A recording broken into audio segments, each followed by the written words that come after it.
Ivy insulin first hour से start sir पहले तो ये नहीं कहते थे 1 आवर के बाद? पहले कहते थे लेकिन अब नहीं कहते। अच्छा, साथ ही हमने इंसुलिन स्टार्ट कर दिया। अब जो सर न्यू आया है उसके अंदर तो कहते हैं कि पहले उसको हाइपोटेंशन से बाहर निकालें, उससे पहले फ्लूइड के बोलिसेस दें। सही, वैसे मैंने भी पढ़ा है ये साथ ही स्टार्ट करते हैं, लेकिन वो कौन से एडिशन में? जो भी लेटेस्ट एडिशन, बिल्कुल लेटेस्ट है। हाँ जी, 22 के अंदर यही लिखा हुआ है कि पहले फर्स्ट आवर में आपने नहीं देनी इंसुलिन, फर्स्ट आवर में उसको आपने निकालना है हाइपोटेंशन से, सेकंड आवर ऑनवर्ड्स आप फिर इंसुलिन। ठीक है, इंसुलिन की किस डोज से स्टार्ट करेंगे आईवी, अगर if you want to start the IV insulin? Sir pre pubertal है तो 0.75। नहीं, ये आप बता रही हैं जो उसकी जो सबकुटेनियस की आप बता रही हैं। हाँ जी। आईवी की मैं पूछ रहा हूँ। मुझे भूल गई। आईवी 0.1 से देते हैं। आईवी 0.1 यूनिट पर केजी से, ठीक है, पर केजी पर आवर 0.1 यूनिट पर केजी पर आवर से स्टार्ट करेंगे। ये रेगुलर दी जाती है। और इसकी जो 24 आवर का भी इसमें प्रोटोकॉल होता है, कुछ जगहों पे 48 आवर्स का भी प्रोटोकॉल फॉलो किया जाता है, ठीक है। ओके, व्हाट इज इसको बच्चों को जब आप रेगुलर इंसुलिन के ऊपर डालते हैं, जब यानी कि सबकुटेनियस इंसुलिन पे डालते हैं, क्या क्राइटेरिया होता है उसका? सर उसमें होता है emesis has stopped, sir the child is out of DK, sir उसके साथ होता है pH greater than 7.25 35 7.3 sir pH greater than 7.3 and sir normal sodium levels greater than, conscious level regain हो जाए, वॉमिटिंग रुक जाए, सोडियम लेवल नॉर्मल हो जाए और पीएच इंक्रीज कर, और कीटोन्स उसमें होते हैं, और कार्बन डाइऑक्साइड का भी है ग्रेटर देन 25, ग्रेटर देन 20 है मेरे ख्याल में डॉक्टर साहब। तो ये इन सब क्राइटेरिया के ऊपर सर बहुत मुश्किल नहीं है इसका वाइवा, क्योंकि याद नहीं रहता, ये आपको याद करना होगा, ये आपको याद सर करना पढ़ा हो, ये एक्यूरेट चीजें आपको एग्जैक्ट नंबर्स पढ़ा हुआ है, भूल जाती हैं इसकी। कोई बात नहीं, एक बार फिर से देख लें, ठीक है जी। इसमें तो ये अलग है, और माइल्ड मॉडरेट सीवियर की जो क्लासिफिकेशन है उसकी अलग से वैल्यूज है जो कि आपको याद करनी है, ठीक है। चलिए, it was a brief viva of diabetes, कि किस तरह से आपने डायबिटीज का वाइवा आपसे लिया जाएगा, ठीक है। लॉन्ग टर्म में किस तरह से कौन कौन सी इंसुलिन आप देते हैं? लॉन्ग एक्टिंग में कौन कौन सी इंसुलिन आप जानती हैं? सर लॉन्ग एक्टिंग में ग्लार्जिन और ग्लार्जिन ही देते हैं सर। और कोई नाम है? चलो शॉर्ट एक्टिंग में बता दें। सर शॉर्ट एक्टिंग लिस्पो, वो तो इंटरमीडिएट एक्टिंग, सर मुझे बिल्कुल कंफ्यूज, इंटरमीडिएट एक्टिंग में एनपीएच आता है, एनपीएच, ठीक है, इंटरमीडिएट एक्टिंग में एनपीएच है, ठीक है। और जो शॉर्ट एक्टिंग में रेगुलर इंसुलिन, ठीक है। जो लिस्प्रो है ये अल्ट्रा शॉर्ट एक्टिंग है, लिस्प्रो और एस्पार्ट जो है ये अल्ट्रा शॉर्ट एक्टिंग है, ग्लोलिसिन भी, ठीक है। चलिए, ये सब आपको इंसुलिन का पता होना चाहिए। और इसका जो बेस्ट मेथड है देने का वो क्या है? थ्रू इसको एडमिनिस्टर करने का बेस्ट जो एक रिजीम है उसको क्या कहते हैं? सर उसको कहते हैं, सर मुझे बेसल बोलस जी सर रिजीम। और उसको किस तरह से दिया जाता है? सर उसमें शॉर्ट एक्टिंग होती है और लॉन्ग एक्टिंग होती है। सर उसको हाफ में डिवाइड करते हैं, टोटल इंसुलिन जो डोज होती है उसको 2 में डिवाइड करते हैं, एंड जो हाफ होती है वो लॉन्ग एक्टिंग देते हैं हम एचएस में, और जो रेस्ट ऑफ द 50% होती है उसको हम 3 डोजेज में डिवाइड करके उसको हम 40% तकरीबन ऑलमोस्ट। और इसमें भी प्री प्यूबर्टल और प्यूबर्टल लेस देन 5 ईयर और मोर देन 5 ईयर का फर्क है, ठीक है। मोर देन 5 ईयर बच्चे they can control, they can manage for the hypoglycaemia, इसलिए उनमें ज़्यादा हम लॉन्ग एक्टिंग दे देते हैं इंसुलिन। जो छोटे बच्चे हैं उनमें लॉन्ग एक्टिंग थोड़ी देते हैं, ठीक है। और फिर बाद में छोटे छोटे स्पेल्स में 3 बार या 4 बार हर मील से पहले उनको डिवाइड करके हम अल्ट्रा शॉर्ट एक्टिंग देते हैं। रेगुलर भी उसमें नहीं आती, अल्ट्रा शॉर्ट एक्टिंग दी जाती है, दिस इज दी रूटीन। लेकिन ये बाज़ औक़ात बच्चों के लिए पेशेंट के लिए मैनेज करना मुश्किल होता है, इसलिए हम उनको जो रेजीम जिस रेजीम के साथ दी जाती हैं आजकल, जैसे कि 2/3 in the morning before breakfast और उसके बाद फिर बिफोर लंच और बिफोर डिनर, उनको हम लोग स्प्लिट करके देते हैं। इनको स्प्लिट रेजीम कहा जाता है, ठीक हो गया? जी सर। चलिए ठीक है, थैंक यू। तो आपकी डायबिटीज की होगी, आपकी रिवीजन। कोई सवाल, कोई जहन में आपके क्वेरी हो?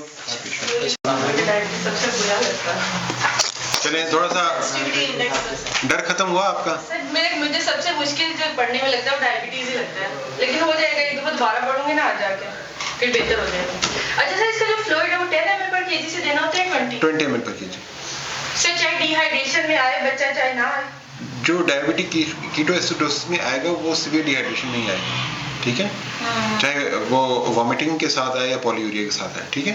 चलें, we know we will have a patient, और पेशेंट के ऊपर हम लोग जो है वो उसके ऊपर सर इसमें जो एक वो है जो न्यू चीज़ है इंसुलिन सेंसिटिविटी इंडेक्स और इंसुलिन टू कार्बोहाइड्रेट रेशो, उसमें हम क्या करते हैं, मतलब हमने बेजल बोलस रेजिमेंट वही रखनी होती है और ये निकाल के हम ये वाली इंसुलिन ऐड कर देते हैं? देखिए ये काम है एंडोक्राइनोलॉजिस्ट का, आपसे डिटेल में नहीं पूछा जाएगा, लेकिन ये है कि जो इंसुलिन टू कार्ब रेशो है कि आपकी एक इंसुलिन का यूनिट जो है वो कितने कार्ब्स को कवर करता है, ठीक है, you just need to know the definition.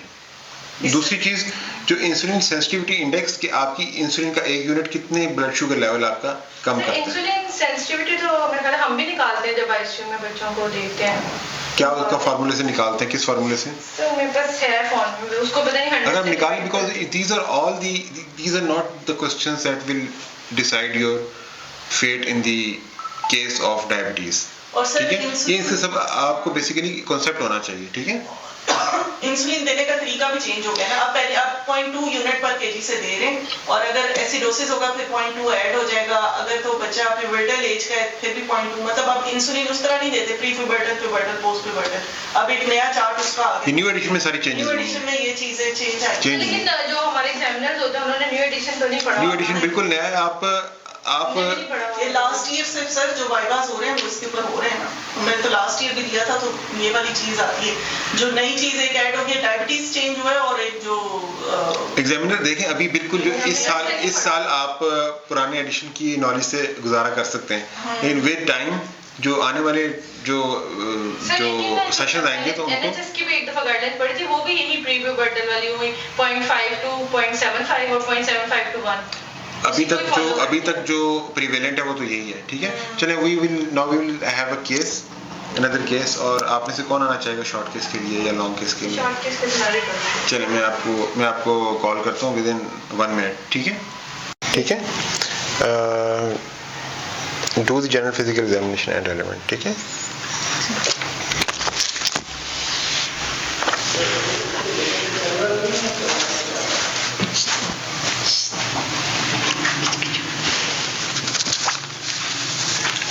रोना नहीं।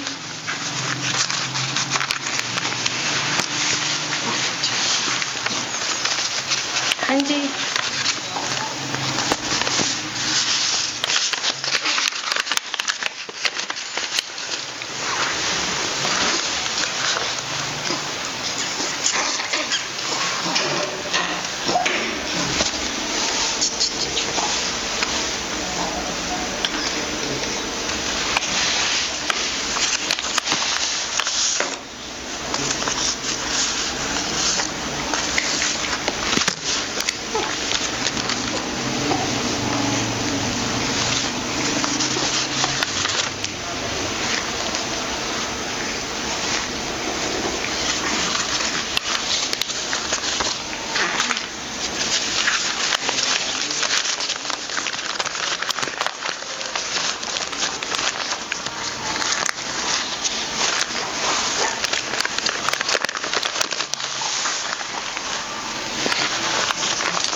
बहुत कड़ी है।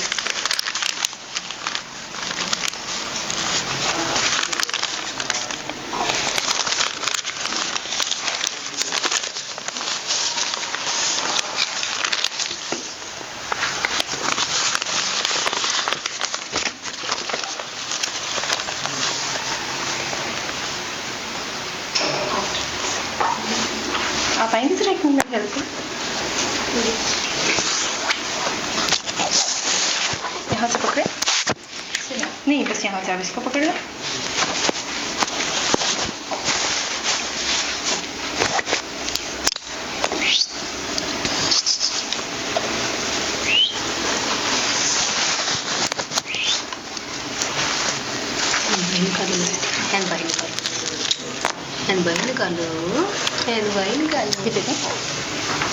ये निकलेगा, इसे छोड़ दो। कोई नहीं, अकेला है।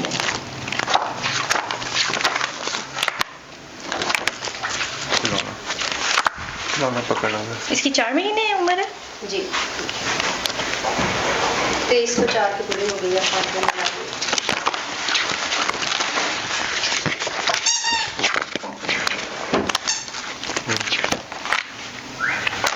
दे दें यार, जैसे दे दें, कुछ नहीं होता, कुछ नहीं होता।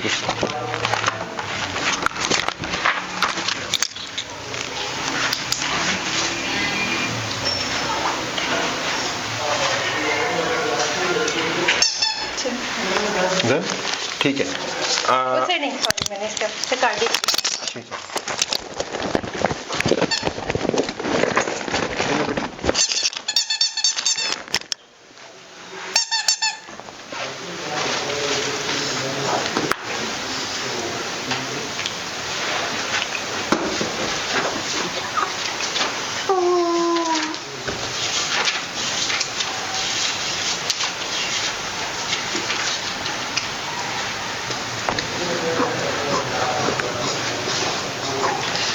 ठीक done.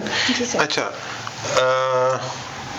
what are your findings? यहीं पे मुझे बता दें। Sir, have examined a 4-month-old infant who is lying comfortably in her bed with obvious dysmorphic features in the form of white apicanthal folds. Along with this, she had wide and open anterior fontanelle. Sir, her head circumference is 37 centimeter, which is below the third centile on her chart. Sir, along with this, she has a typical dysmorphic facies of Down syndrome. Sir, I also appreciated umbilical hernia and prehensile foot and Siemens crease. Sir, on the extension of my examination, the child did not, the apex beat is, the apex beat is not displaced and there is no murmur appreciated. The child can hold her neck and can also hold herself on into suspension. ठीक है। Sir, मैं मालूम नहीं।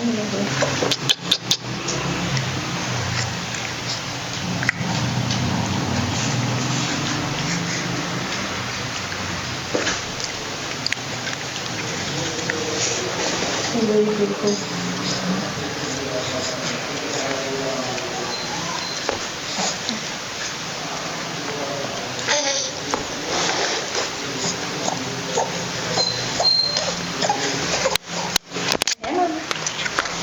नहीं है। ठीक है, so these are the findings of what is your diagnosis? Sir, Down syndrome with based on my examination, sir, the child has typical facies of Down syndrome. ठीक है, with So, with umbilical hernia and umbilical hernia हुआ तो फिर क्या हो गया? sir, hypothyroidism. Hypothyroidism हो गया, ठीक है। ठीक है, तो these are the findings which are suggestive of Down syndrome with hypothyroidism. थोड़ी सी बच्ची बड़ी होती है तो हम इसका अपर सेगमेंट लोअर सेगमेंट भी देखते हैं, ठीक है। Length and weight both are below third centile on Down's chart. Length and head circumference, weight तो आपने नहीं किया, ठीक है। एब्डोमिनल डिस्टेंशन है या नहीं है? सर, छोटे बच्चों में तो सर जो होता है वैसे भी एब्डोमेन थोड़ा सा प्रोट्रूबेंट ही होता है, सो आई वुड नॉट से एज कोई विजरम के लिए वैसे नहीं है इसमें। तो सर जेनेटेलिया देखे थे आपने? नहीं सर, जेनेटेलिया देखना जरूरी है सर। डाउन्स के साथ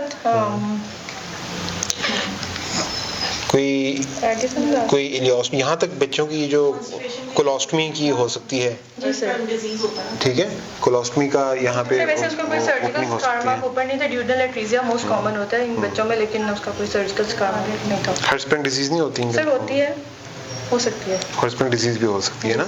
तो ये आपने जितना छोटा बच्चा है, ये the patient is so much काम, तो आपको मैक्सिमम इसका एडवांटेज लेना चाहिए, ठीक है।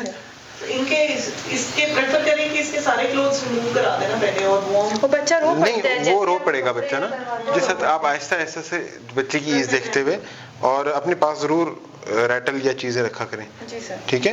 So these are the findings of down syndrome with hypothyroidism, ठीक है।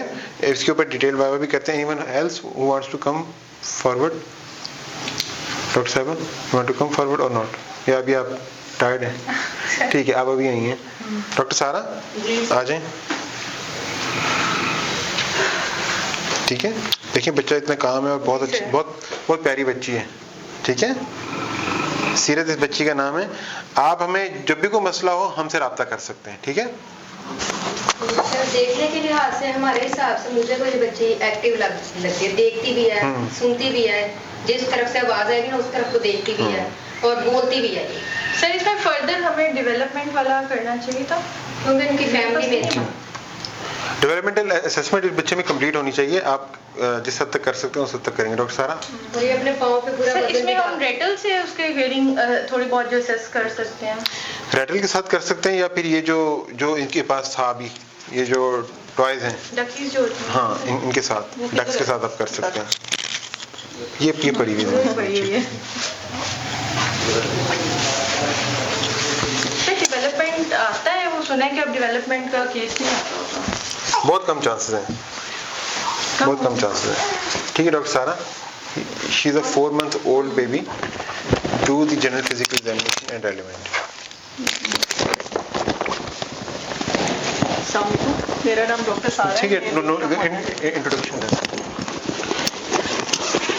इन दिस कोर्स और इंट्रोडक्शन। ठीक है,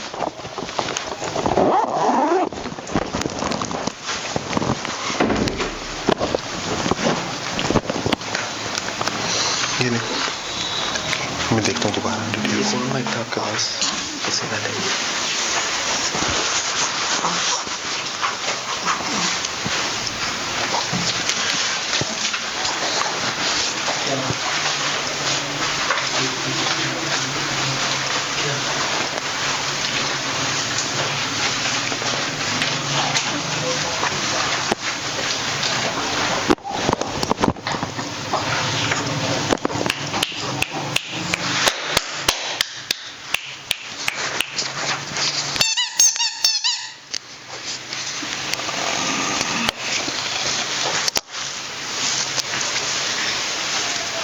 पेपर रिमूव कर दें। इससे रैश नहीं होती। ठीक है, चेक कर लें। नहीं वैसे ही डॉक्टर का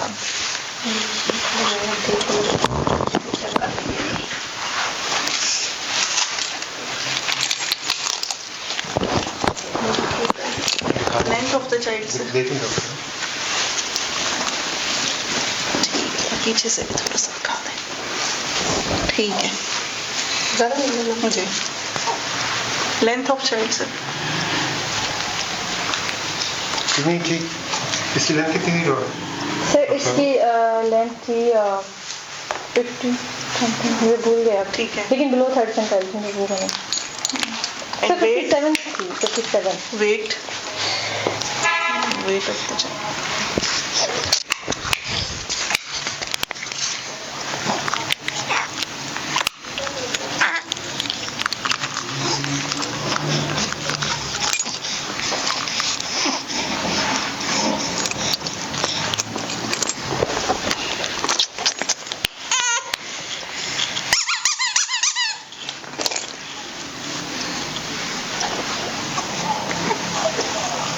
थोड़ा सा उठा के बिठाऊंगी। ठीक है,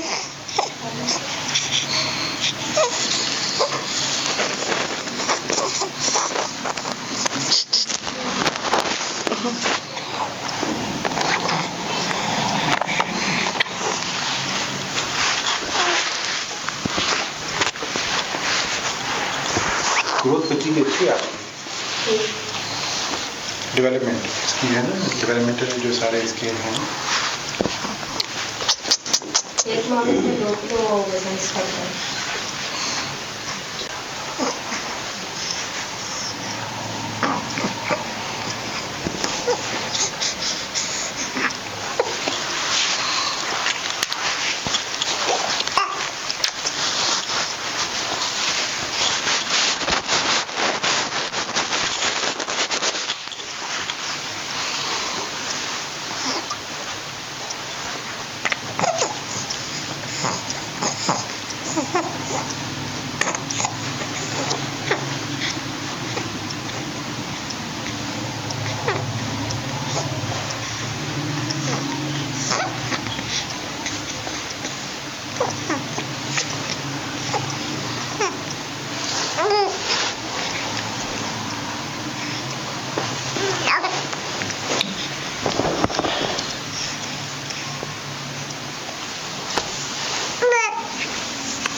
ठीक है डॉक्टर साहब, ठीक है सर। ठीक है चलें।